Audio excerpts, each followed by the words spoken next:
This can be a very dark and lonely place, and for people who are lonely, they say that it's even worse to have millions of people passing by day after day after day, to have so many people and no one even notice.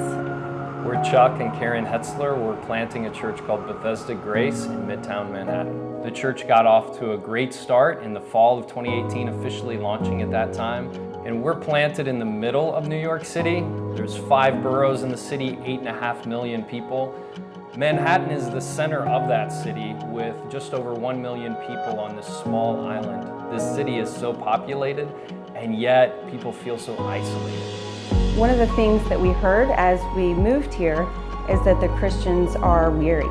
And now we see it with our own eyes. We have begun to experience it a little bit. It's not easy to be a Christian. One of the challenges we also face in New York City is it's an incredibly transient city. In New York City, you can expect to lose a third of your congregation every year simply because they've moved out of the city for a new job. And secondly, for a Christian to find other believers that they find community with is also incredibly challenging because there are only around 5% of the people who live in this city who are Christians.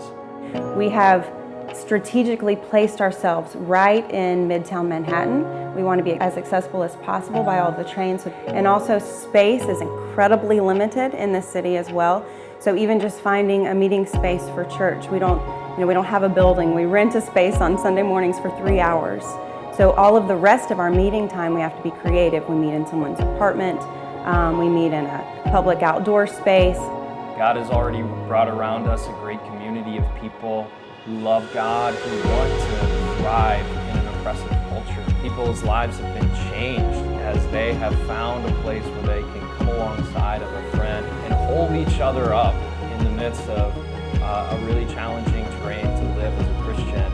But we're excited to have each other, and we're excited for the ways that God is building this community and encouraging others as they come alongside and find what it is that we're really all looking for in Christ. And we want to thank you guys at the Bridge Bible Church in Bakersfield, California for supporting us. Thank you for sending out a team here to encourage us, to meet with us. It's been a blessing, and we hope that you guys continue to remember us in prayer. We need that so much, and we encourage you all where you are on the other end of this country to continue to seek God and to step out in faith for Him. So in whatever context that is for you guys, for us, may the Lord give us strength to just live on mission and each and every day see about what it means to be a disciple of Christ and to see who God is putting in our lives that we can disciple as well.